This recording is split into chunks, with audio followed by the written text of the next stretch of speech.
There's a few things that we use every day that we hold quite dear to us, and a bag is one of them.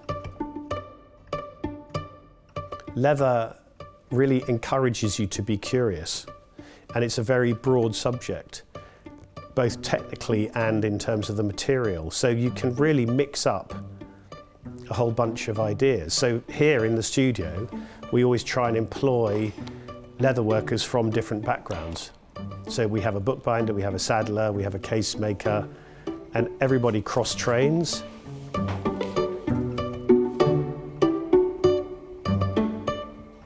You might have a silhouette in mind, you might have a function in mind, you might even just have a detail, and then that starts to progress into what sort of bag it's going to become.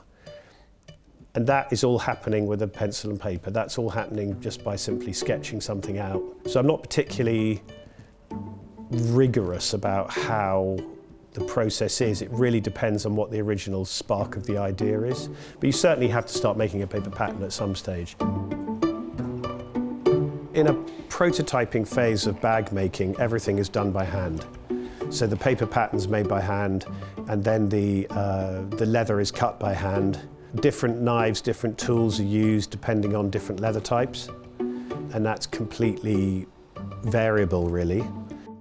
Then there's various techniques involved in preparing the leather for stitching.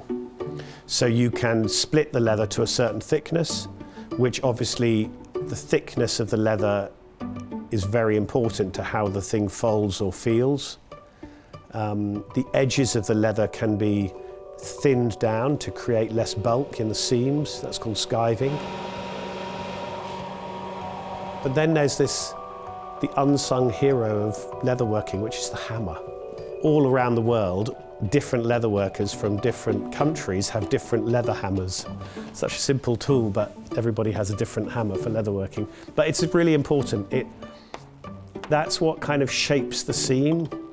And I think that there is something about leather that the way it ages, the way you become very familiar with it, the patination of leather becomes very personal to you.